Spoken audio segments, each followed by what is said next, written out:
Hello, go-getters. Welcome back to my YouTube channel. My name is Malechi Matiba, aka The Go-Getter.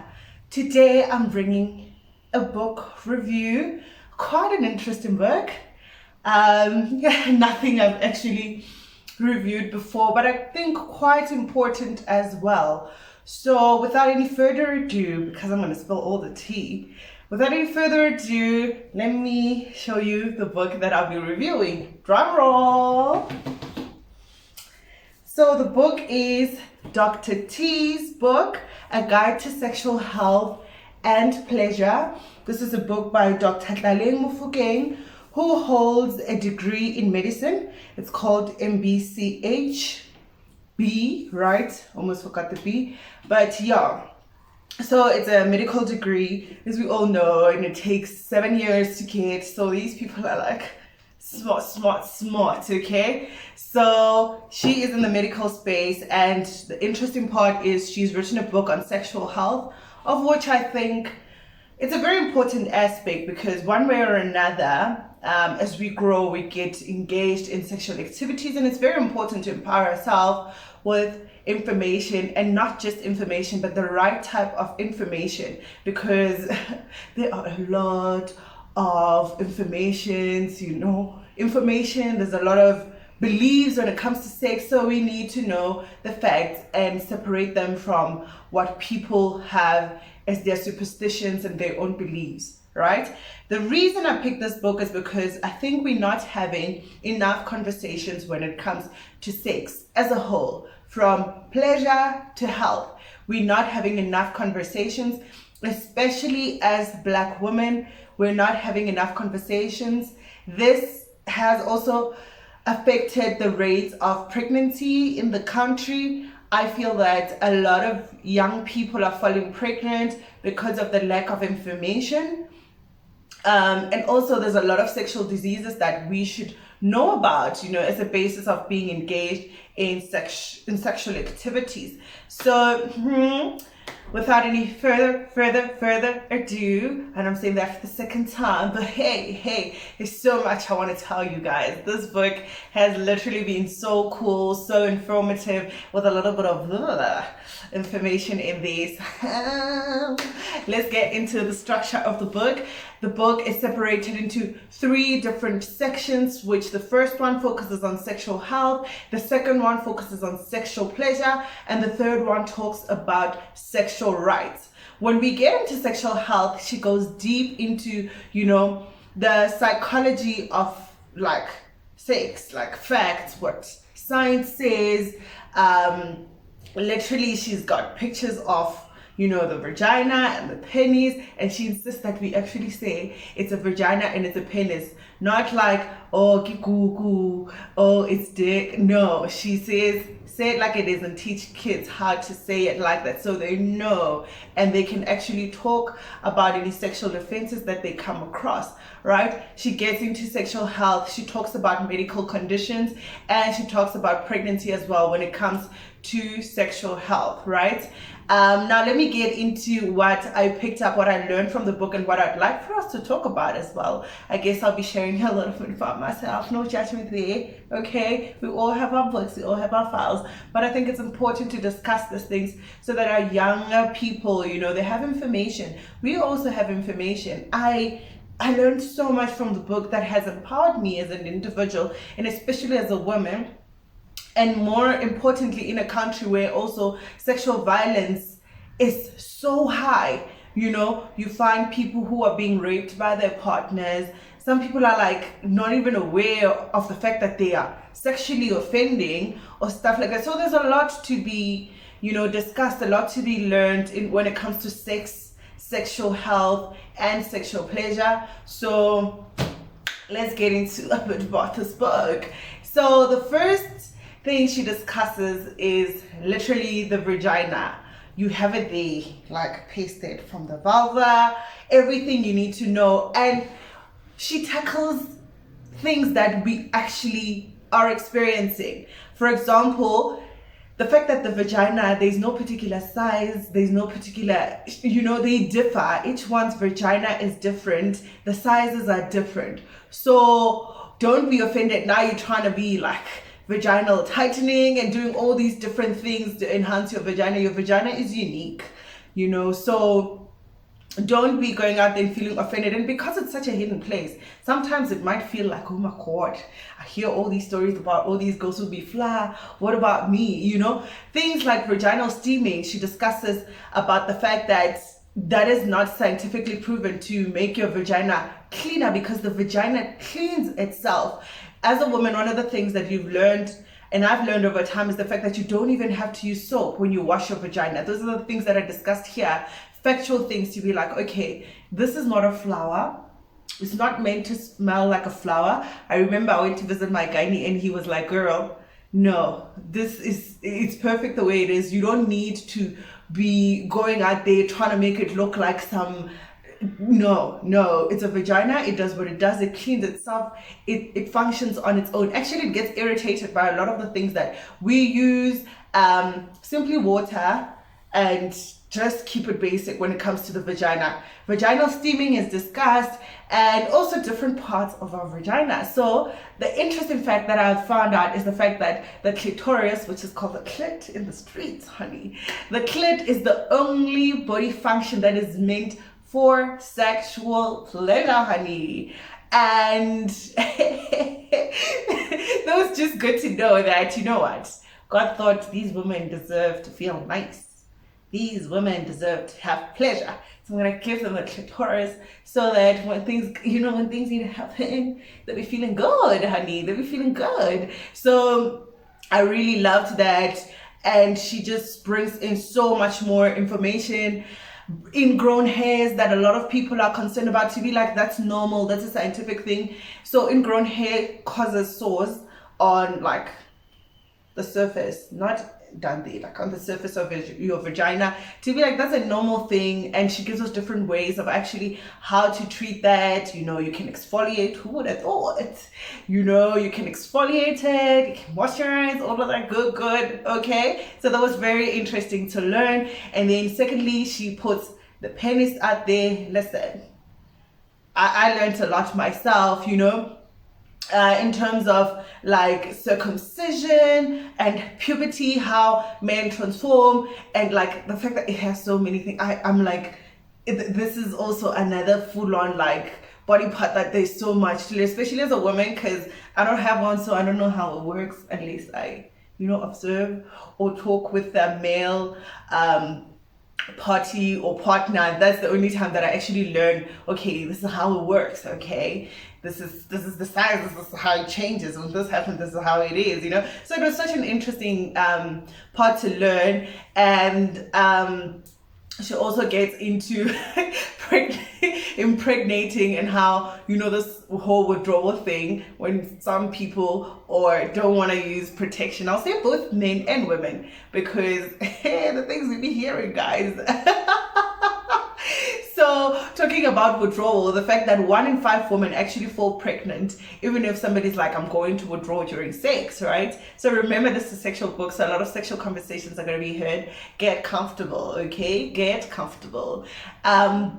So that was very, very interesting to learn that, don't you do that, honey, don't you do that. She gets into menstrual health and discusses like different things when it comes to menstruation. I remember when I first started my period back in primary school, right? A lot of women actually start their periods in primary school. I feel like a lot of parents are not having enough conversations when it comes to menstruation. It's not even a discussion that you're supposed to have only as a parent, as a sister, talk about it, as a brother as well, talk about it, to teach the young ones, especially in primary school, from grade 3 there, like, you need to be sitting down and be like, baby girl, okay, this is what's going to happen to your body, this is how your body is going to change, right? I actually want to put this book here.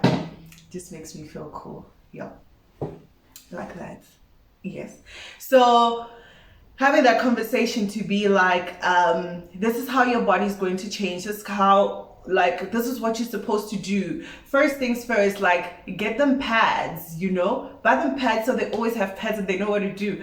Okay, I was trying to tell you about my first time, right? I think I was actually in which grade was I in? I think I was in grade 6. Yeah.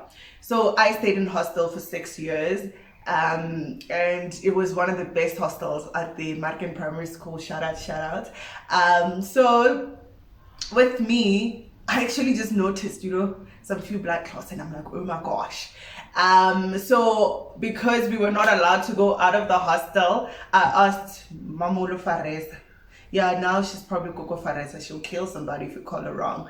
So I asked her to go buy pads for me. I didn't even have pads of my own, you know, which I think is something that my mother should have bought for me. Same thing with like bras. Like, let your mom, like, please buy bras for the young girls, because I felt so uncomfortable transitioning into puberty. But if I think we put a helping hand to be like, it's okay to wear a bra, you know, it's normal. Actually, boobs are cool, you know, hence, you know. So I think a lot can be done in terms of teaching young kids about puberty and how the bodies are going to change. And she also points that out to be like, teach young kids so that they get comfortable with what menstruation is, what it means, how their body changes. She goes into a lot of details of what actually happens in terms of menstruation, the different cup sizes that are there, different pads, you know, that you can use, and how she actually tried out the cup that is now being spoken about. So that was really nice to learn about.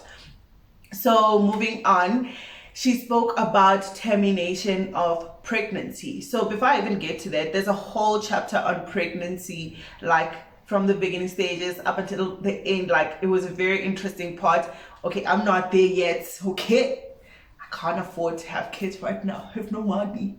And I'm not yet ready to have kids, so I'm not going to get a lot into that. People who want to read a lot about pregnancy can get it and read up on it. You know, I think it's important for both men and women to learn about pregnancy so they understand what the woman's body is going through, the different emotions that come. So yeah, that's it when it comes to pregnancy. That's all I'm going to say. You'll read the book. And termination of pregnancy. Guys, abortions. I can't believe, I know you may call it ignorance and all that, but it is what it is. Like, you know what you know, you know. I didn't know there was actually a legal route to abortion. It's actually part of, like, an act. It's legal to have an abortion, and you can actually go through the right channels with a doctor who's registered. My gynae, I discussed this with my gynae, I was like, oh my God, I can actually have a legal abortion. He's like, yeah, of course you can. You know, you just have to, you know, organize with your, I think it has to be a gynecologist who does it, but it is a legal procedure. So don't feel bad about going out there if you feel you're not comfortable. Of course, it's important to have a discussion with your partner and all that, but that's a separate, that's discussed in the book. And I personally don't believe in terminating without telling the party that I was involved in a sexual activity with when I'm pregnant. You know, it don't feel right, okay? So I think, yeah, talk about it. If you're comfortable, you want to have an abortion, there is a legal route, because a lot of people go through the illegal route. She stated that about 50% from some of the stats that are in here, 50%, I think it's more, because I never heard anybody say they went through a legal abortion, you know? All the stories you hear is that somebody aborted, and it's such a secret, like it's kept as a secret, you do it under the ground. Like, I think it should be, I had an abortion, and it's legal, it's okay to do that if you feel that you want to do that. There are beliefs around it as well, but I'm talking in terms of legality. It is legal to have an abortion, it's okay. Young ladies, men, if you and your partner want to have an abortion, it's okay. It's just difficult to tell men now, because what if two parties, that's a separate conversation that I think should be had at a different time. But yeah, that's it when it comes to, you know, termination of pregnancy. Make sure that you consult, because some people have terminations by illegal doctors and you end up not being able to have kids later on in life, so be very careful if you want to have kids in the future of termination and different things like that, and how it can actually affect your body. You might not be able to conceive again. I don't know if it's whether you've done it right or not, or the procedure itself. So do consult with your doctor, preferably a gynecologist as well, who has a vast amount of information when it comes to that. So moving on to contraceptives, just when we finish the topic of pregnancy and termination of pregnancy. Guys, contraceptives, I'm talking as a woman. The amount of misconception that is out there, the amount of, oh my God, you terminate, not you terminating, oh my God, you're on contraceptive. I can't believe in 2021, people still have some of the perceptions that they do when it comes to contraceptives. Worst part, it's words from the streets. I strongly believe in consulting with medical professionals when it comes to issues about that. I'm not gonna just say, my friend got fat because of contraceptives, so I'm not going to use them. I will sit down with a doctor and I ask questions. Hey, my doctor knows, my gynae knows. Everywhere I ask questions. I want to know, I want to understand, and I want to understand from a qualified person, not just anybody who has an opinion, which is not necessarily informed, because studies are conducted for a lot of the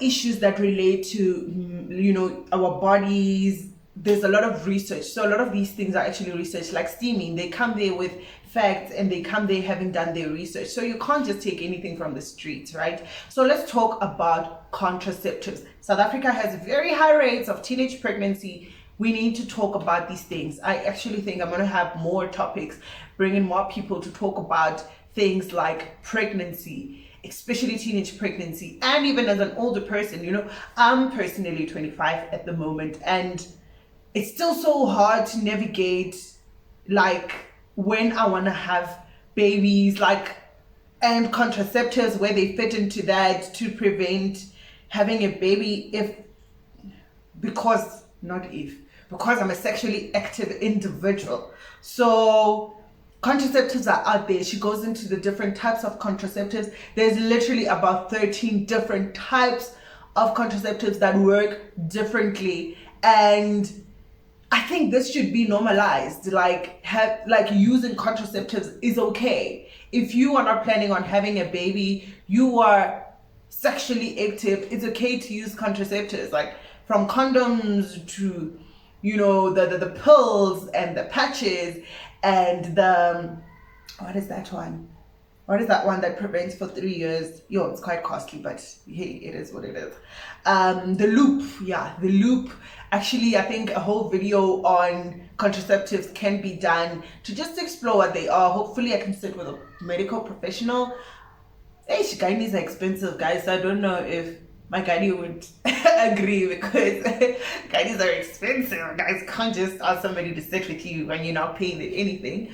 But yeah, he does a lot of talk shows on that. So I'll just ask, okay? I'll ask for my people.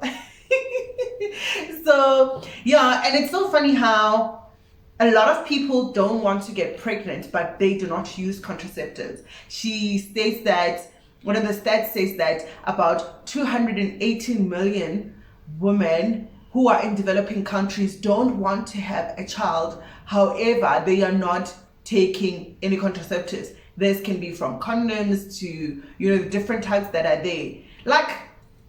I fail to understand, how I don't believe in leaving things to chance. I'm gonna take control of the situation. I'm gonna be please, what? No. If I'm not planning to get pregnant, I'm gonna take all the means and measures to ensure that I'm not falling pregnant.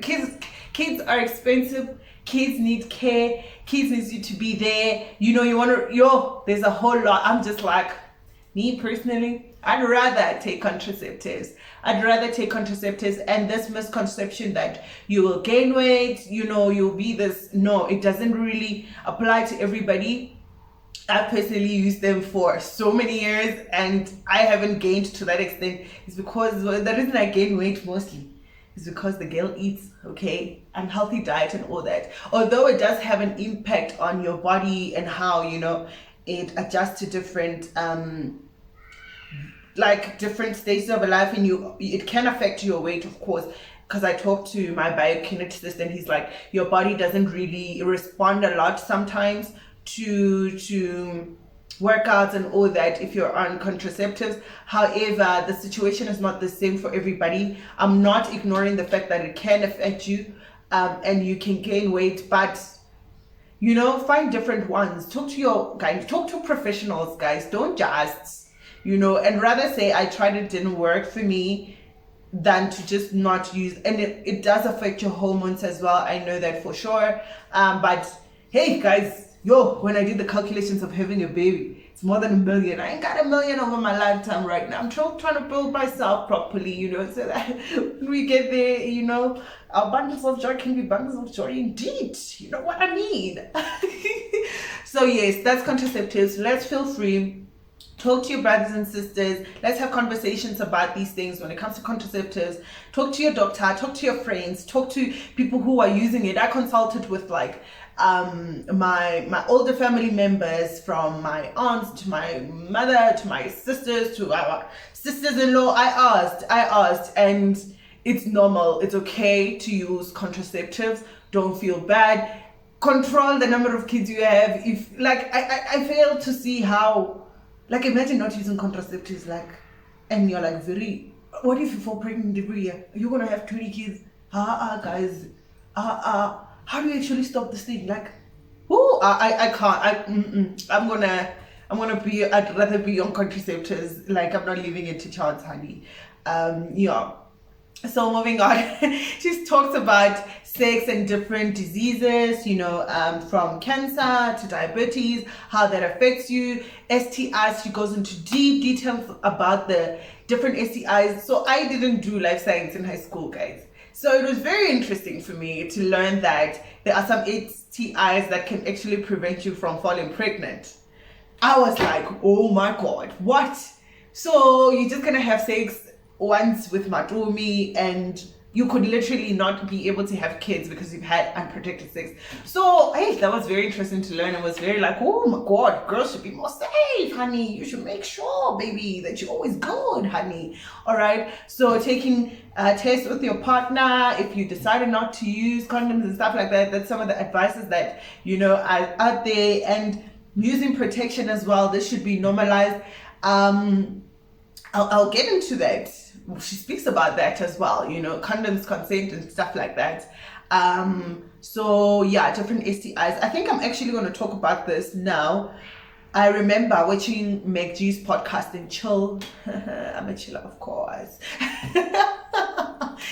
And Saul pointed out that it's actually a criminal offense to take off your condom during sex without the consent of your partner.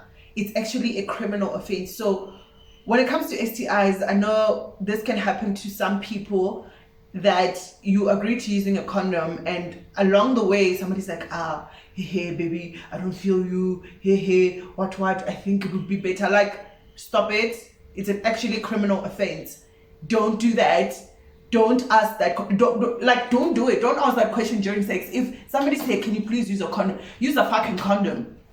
Okay, sorry for that word. Use a condom. Like, don't do that. Don't be that person. Like, don't even ask the question during sex. Things are good when you're sober, when you're fine. During sex, there's too much influence. There's too much emotions going on. Don't ask that question. That's just what I'm saying. Both male, both female. Don't say that. If you feel like it's not working, stop it. You will next time. Let's have a discussion. You can't judge during the people. Now I'm feeling nice. Now you're like, let me take off. Of course, like don't do that. Okay, don't do that. Don't ask that question. Okay, don't. Let me move on. Got a bit into that, but don't do it.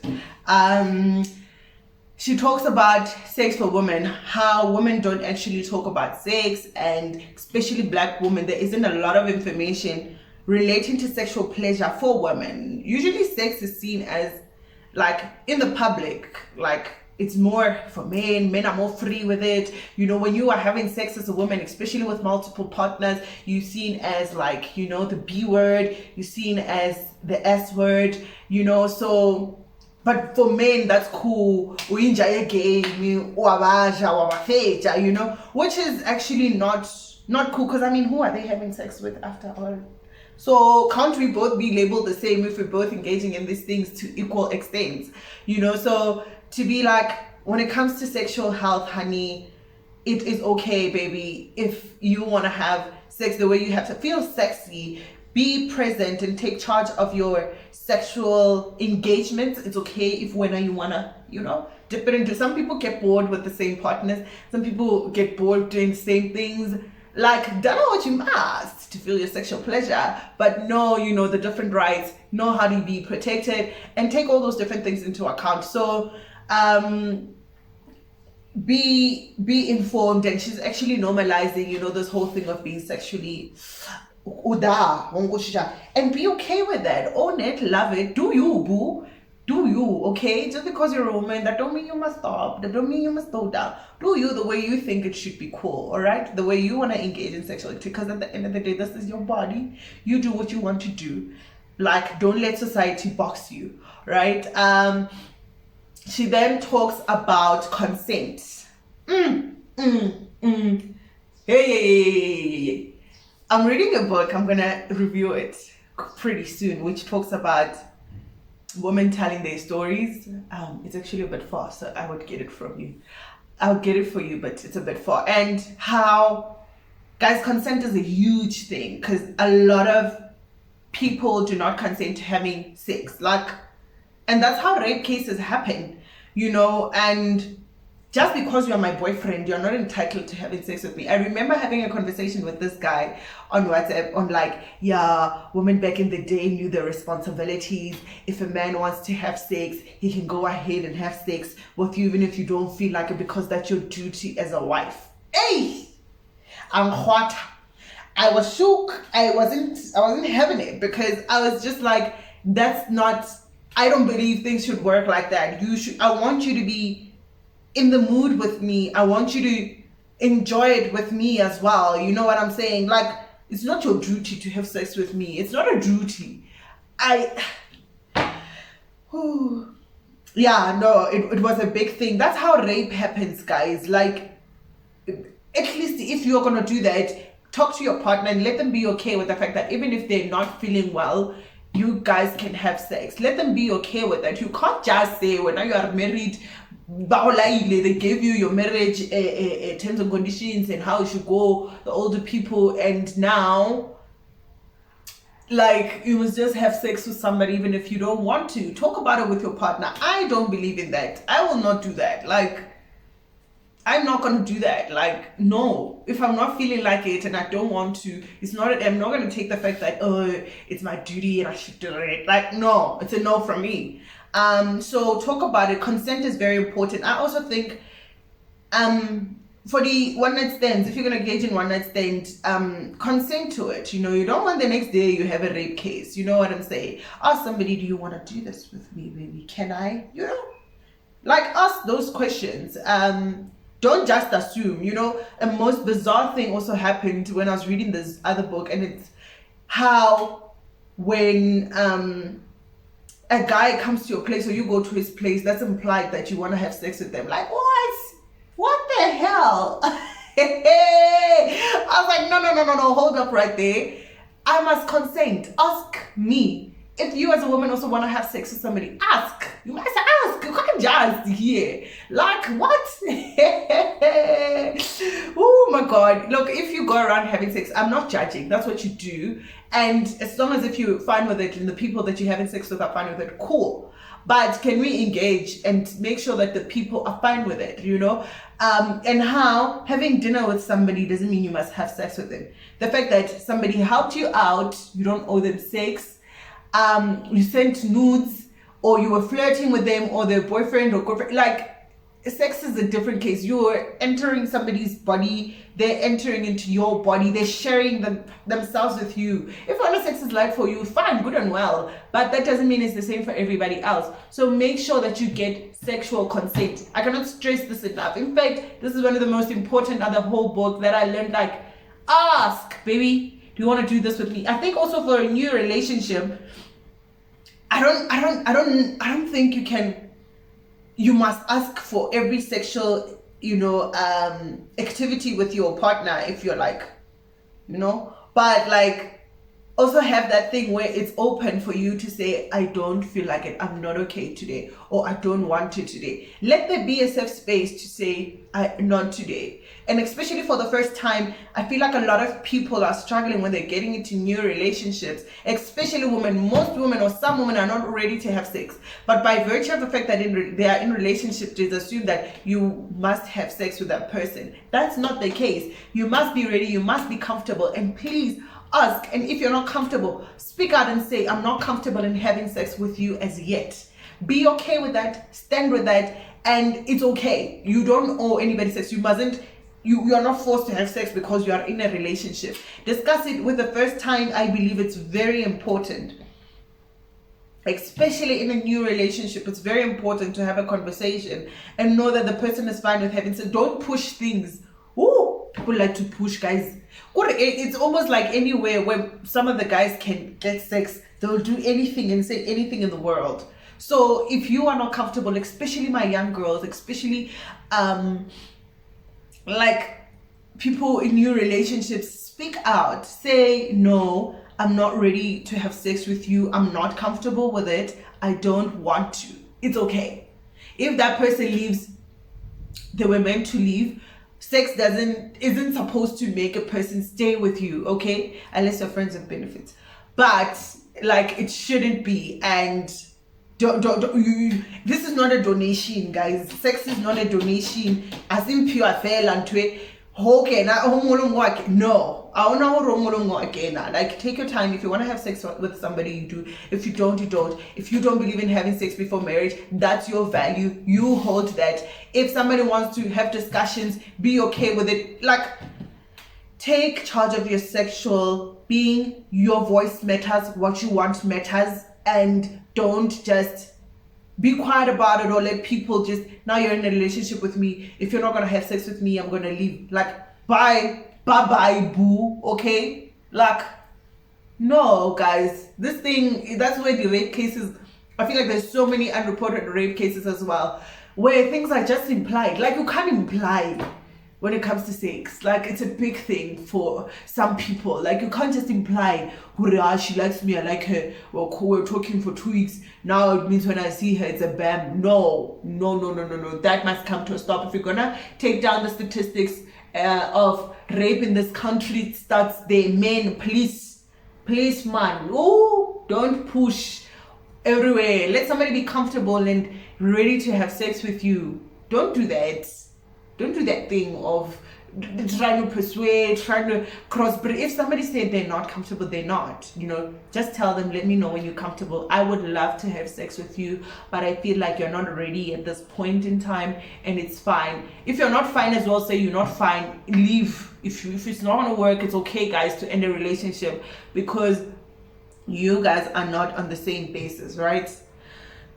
This is going to be the longest book review I do, but it's one of the most important I've actually done. So yeah, moving on to sexual health, kalokusana, orgasm. So she talks about orgasm during sex, and it's about being emotionally ready, honey. It's about being in the mood, sweetie. And I think not only one party should orgasm or enjoy sex, both parties should enjoy sex. It should be all that get into it, honey. You know, both parties should enjoy sex. That's where orgasm comes in. You want to have a lovely sexual experience. It shouldn't be painful. It should just be nice. You know, things like the clit, that's where they come in, honey, as it's the only orgasm on your body that actually is meant for sexual pleasure. So knowing how to navigate through that, she gives into more information in relation to that. That was super, super cool for me to learn about. Of course, I've learned about orgasm. And you know, being able to reach that, hallelujah. So she gets into that, and she shows us different sexual positions, which is like, I got to try that, honey. I've got to try that, honey. So yes, it was so cool. I remember my friend and her partner were also here, and they were like, ooh, these are interesting sexual positions as well that we haven't tried. I'm like, girl, get you try something out from here. So that was really, really cool. And I'm going to end it on that note to say, I've learned a lot in relation to sexual health.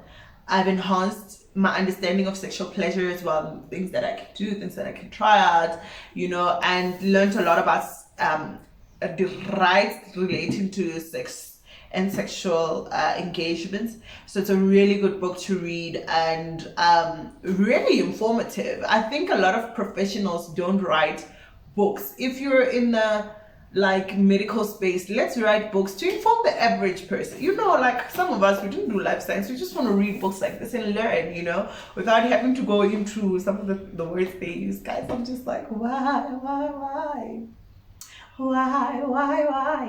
You know, accountants, chartered accountants write books on money. You know, people who have a lot of knowledge on these things, please write books and inform the general public. You know, inform some of us. We want to learn, honey. Okay, so this was great. I'm so glad that Dr. T wrote this book as an informed medical professional.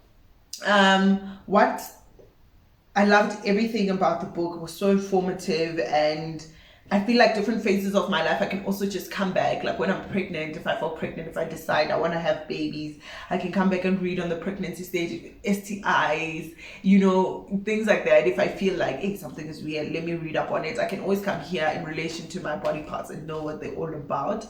I think the one improvement point, listen, one time I was reading and I wanted to discuss something with my gynae. So I called him and I'm like, Chief, I didn't know about this. How come? Yeah? How come? What's happening here? And it was tricky, guys. But he did explain to me. But what I would love is having Dr. Tlaleng being a gynecologist would have been great as well. I know she's doing amazing at sort of getting a degree as a doctor on its own, and she's read a lot and she's done a lot. But you know, being more of a specialist in the field would also be great. And you know, for the community, like, they can't fight, they can't argue because you're on the same level.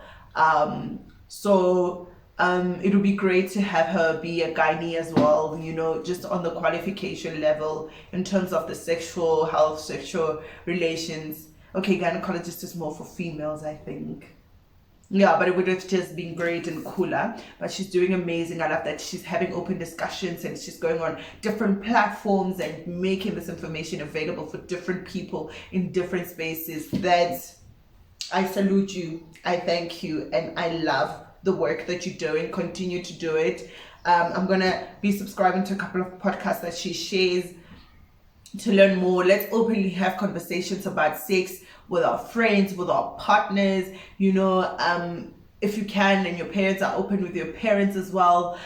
Different contraceptive methods as young girls, have conversations with that, and also with your partner, with your, you know, how to do it, different channels, and let's be more sexually educated, sexually informed, and actually get to enjoy sex, which I think will really have an impact on the statistics relating to rape in this country. It's not enough that only women are informed when it comes to sex. Men, you need to get on, you need to learn about different ways of like how the woman's body works, things like consent and stuff like that. having only women being informed is not enough. We need men to come on board and to understand, because sometimes some people don't think they're making the mistakes, but they actually are, but they are not aware of it. So let's jump on, let's all learn, let's all become a better country, and hopefully the statistics in this country, especially in relation to rape and teenage pregnancy, unplanned pregnancies that are unwanted as well, they can really decrease, because we are literate in that space. So thank you so much, guys, for tuning in and coming all the way up until here. I think these are conversations that are very important. Do leave your comment in relation to where do you think the country is in terms of sexual health. What are the sexual norms that you guys have heard as well that, you know, are bizarre or were proven wrong, or some of them that are right, you know, that actually do apply. Give me your comment on what you think about this book review, what actually stood out for you. Will you be buying this book? And what you look forward to. Thank you so much, guys. I love you, and do remember to subscribe, like, and share this with any person who would benefit from this conversations. Buy the book for any person who would learn a lot from it. So do go out there and do go learn about sexual health for both men and women. I cannot emphasize this enough. Let's go out there, enjoy sex, because it's meant to be fun, honey. And for those who want to have kids as well, it's meant to be reproductive. So let's get it, baby. Thank you so much, and goodbye. Click that subscribe button. Click that subscribe button.